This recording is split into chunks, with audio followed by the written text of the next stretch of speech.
ಶ್ರೀ ಗುರುಭ್ಯೋ ನಮಃ. ಗಂ ಗಣಪತಯೇ ನಮಃ. ವೀಕ್ಷಕ ಬಾಂಧವರಿಗೆ ರಾಘವೇಂದ್ರಾಚಾರ ಮಾಡುವ ವಂದನೆಗಳು. 2024ನೇ ಇಸ್ವಿಯ ಮೇ ಮಾಸದ ರಾಶಿ ಭವಿಷ್ಯ. ರವಿಯು ಧನುರಾಶಿಯಿಂದ 6 ಮತ್ತು 7ನೇ ಸ್ಥಾನಗಳಲ್ಲಿ ಸಂಚಾರವನ್ನು ಮಾಡುವುದರಿಂದ ನಿಮ್ಮ ಆರೋಗ್ಯದಲ್ಲಿ ಉತ್ತಮವಾಗಿರ್ತಕ್ಕಂತಹ ಫಲಿತಾಂಶ. ಅನಾರೋಗ್ಯ ಇದ್ದರೆ ನಿವಾರಣೆಯಾಗಿ ಆರೋಗ್ಯದಿಂದ ಇರತಕ್ಕಂತಹ ಯೋಗ ಭಾಗ್ಯ. ಹಿರಿಯರಿಗೆ, ತಂದೆ ತಾಯಿಗಳಿಗೂ ಕೂಡ ಉತ್ತಮವಾಗಿರ್ತಕ್ಕಂತಹ ಆರೋಗ್ಯವನ್ನು ರವಿಯು ಕೊಡ್ತಾನೆ. ಮಕ್ಕಳಿಗೂ ಕೂಡ ಉತ್ತಮವಾಗಿರ್ತಕ್ಕಂತಹ ಆರೋಗ್ಯವನ್ನು ರವಿಯು ದಯಪಾಲಿಸಿ ಇಡೀ ಕುಟುಂಬವು ಆರೋಗ್ಯದಿಂದ ಇರತಕ್ಕಂತಹ ಯೋಗ ಭಾಗ್ಯಾದಿಗಳನ್ನು ರವಿಯು ಅನುಗ್ರಹಿಸುತ್ತಾನೆ. ಮಂಗಳ ಗ್ರಹನು ಧನುರಾಶಿಯಿಂದ 4ನೇ ಮನೆಯಲ್ಲಿ ರಾಹುವಿನೊಂದಿಗೆ ಸಂಯೋಗವನ್ನು ಹೊಂದುವುದರಿಂದ ಸಾಂಸಾರಿಕ ಜೀವನ ಅಷ್ಟು ಉತ್ತಮವಾಗಿ ಇರುವುದಿಲ್ಲ. ಕಾರಣ, ಮನೆಯಲ್ಲಿ ಇರತಕ್ಕಂತಹ ಚಿಕ್ಕದಾಗಿರ್ತಕ್ಕಂತಹ ಜಗಳಗಳು.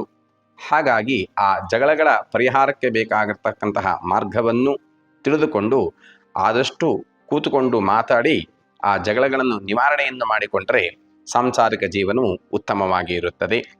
ಇನ್ನು ವಿವಾಹಾದಿಗಳನ್ನು ಮಂಗಳ ಗ್ರಹನಿಂದ ನಾವು ನೋಡುವುದು.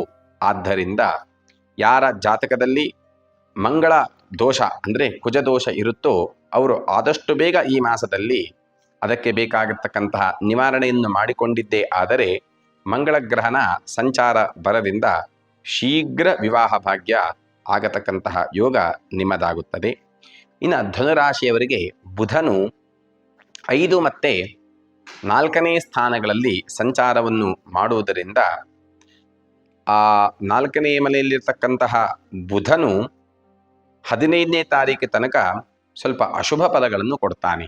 ಹಾಗಾಗಿ ಬುಧನಿಂದ ಬುದ್ಧಿವಂತಿಕೆಯನ್ನು ನಾವು ಚಿಂತನೆಯನ್ನು ಮಾಡಬೇಕು.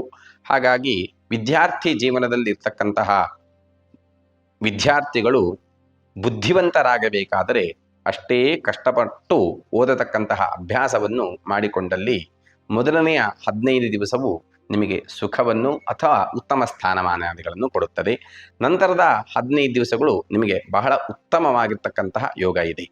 ಒಂದು ಸಲ ಓದಿದ್ದು ಹಾಗೆಯೇ ಮೆಮೊರಿಯಲ್ಲಿ ಕೂತುಕೊಳ್ಳತಕ್ಕಂತಹ ಯೋಗ. ನೀವು ಯಾವುದು ಓದಿರ್ತೀರೋ ಅದೇ ಪಾಠಶಾಲೆಗಳಲ್ಲಿ ಟೀಚರ್ಗಳು ಕೇಳ್ತಕ್ಕಂಥದ್ದು, ಇಲ್ಲ ಪರೀಕ್ಷೆಯಲ್ಲಿ ಬರತಕ್ಕಂತಹ ಯೋಗ. ಸ್ಪರ್ಧಾತ್ಮಕವಾಗಿರ್ತಕ್ಕಂತಹ ಪರೀಕ್ಷೆಗಳಲ್ಲಿ ಉತ್ತಮ ಅಂಕಗಳನ್ನು ಹೊಂದಿ ಜಯಪ್ರಾಪ್ತಿಯಾಗತಕ್ಕಂತಹ ಯೋಗ ಬುಧನು ಸೂಚಿಸುತ್ತಾನೆ. ಹಾಗಾಗಿ ವಿದ್ಯಾರ್ಥಿಗಳಿಗೆ ನಂತರದ 15 ದಿವಸವು ಶುಭ ಯೋಗವೂ ಆಗಿದೆ. ಇನ್ನು ಗುರುವು ಧನುರಾಶಿಯಿಂದ 5 ಮತ್ತು 6ನೇ ಸ್ಥಾನಗಳಲ್ಲಿ ಸಂಚಾರವನ್ನು ಮಾಡುವುದರಿಂದ ಗುರುಬಲವು ತುಂಬ ಚೆನ್ನಾಗಿ ಇರುತ್ತೆ. ಅಂದರೆ ಆ 5ನೇ ಸ್ಥಾನದಲ್ಲಿರ್ತಕ್ಕಂತಹ ಗುರು ಎಲ್ಲ ರೀತಿಯ ಯೋಗಗಳನ್ನು ನಿಮಗೆ ಕೊಡ್ತಾನೆ. ಹೇಳೋದಾದರೆ ರಾಜಯೋಗವನ್ನೇ ಕೊಡ್ತಾನೆ ಅಂತ ತಿಳ್ಕೊಳ್ಬಹುದು. ಯಾಕೆ? ಮಾಡುವ ಉದ್ಯೋಗ ಆಗಲಿ, ಮಾಡುವ ವ್ಯಾಪಾರದಲ್ಲಾಗಲಿ, ಯಾವುದೇ ಒಂದು ಪ್ರಗತಿಯ ಕಾರ್ಯದಲ್ಲಿ ಆಗಲಿ, ಪ್ರಗತಿಯನ್ನಾಗಲಿ ಗುರು ಕೊಟ್ಟು ಹೋಗಿರ್ತಾನೆ.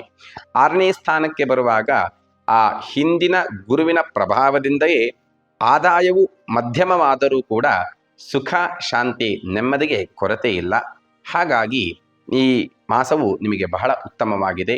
ಯಾಕೆ ಅಂದರೆ ಧನುರಾಶಿಯ ಅಧಿಪತಿಯೂ ಕೂಡ ಗುರುವೇನಾಗಿರ್ತಾನೆ. ಪಂಚಮ ಗುರು ಬಹಳ ಶಕ್ತಿಶಾಲಿಯಾಗಿರ್ತಾನೆ.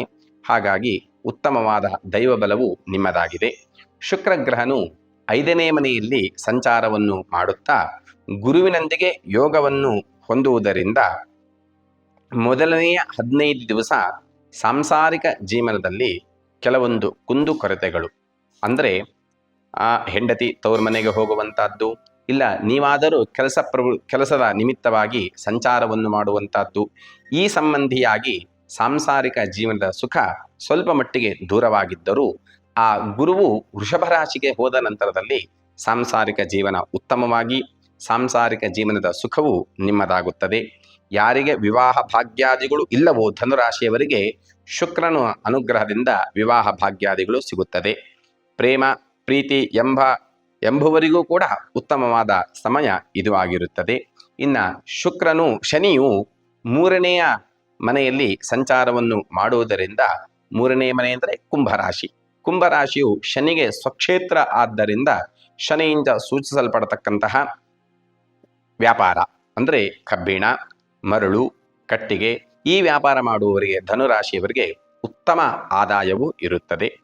ಆ ಶನಿಯ ಪ್ರಭಾವದಿಂದ ಕರ್ಮಫಲವೂ ಕೂಡ ನಮ್ಮನ್ನು ಹೆಗಲೇರುವುದರಿಂದ ಯಾವುದಾದರೂ ಪಾಪಗಳನ್ನು ಮಾಡಿದ್ದೇನೆ ಅಂತ ಮನಸ್ಸಿಗೆ ಬಂದಿದ್ದರೆ ಆ ಪಾಪಗಳ ಪ್ರಾಯಶ್ಚಿತ್ತವನ್ನು ಮಾಡಿಕೊಂಡು ಶನಿಯ ಅನುಗ್ರಹಕ್ಕೆ ಪಾತ್ರರಾಗಿ ಶನಿ ಮಹಾತ್ಮನು ಇನ್ನೂ ಒಳ್ಳೆಯ ಯೋಗಗಳನ್ನು ನಿಮಗೆ ಅನುಗ್ರಹಿಸುತ್ತಾನೆ.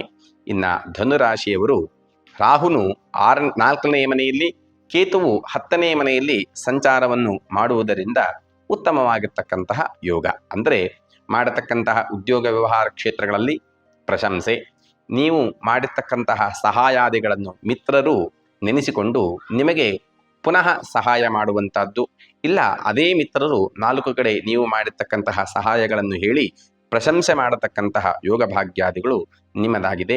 ಆ ಪ್ರಶಂಸೆಗಳು ಲಾಭದಾಯಕವಾಗಿ ಉತ್ತಮವಾದ ಆದಾಯವನ್ನೂ ಕೂಡ ಕೊಡತಕ್ಕಂತಹ ಯೋಗಗಳನ್ನು ರಾಹು ಮತ್ತು ಕೇತುಗಳು ಕೊಡ್ತಾರೆ.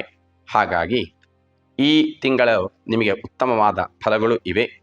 ಆ ಬೇರೆ ಗ್ರಹಗಳ ಚಲನವಲನಗಳಿಂದ ಅಶುಭವಾಗಿರ್ತಕ್ಕಂತಹ ಫಲಗಳು ಕೂಡ ಉತ್ತಮವಾಗಬೇಕಾದರೆ ಧನುರಾಶಿಯಿಂದ ಸೂಚಿಸಲ್ಪಡತಕ್ಕಂತಹ ಗುರು ಸಂಬಂಧಿಯಾಗಿರ್ತಕ್ಕಂತಹ ದೇವತೆಗಳು ಅಂದರೆ ಬ್ರಹ್ಮ, ವಿಷ್ಣು, ಮಹೇಶ್ವರರ ಆರಾಧನೆ ನಿಮಗೆ ಶುಭಪ್ರದರು ಹಾಗೂ ಅನುಗ್ರಹಪ್ರದರು ಕೂಡ ಹೌದು.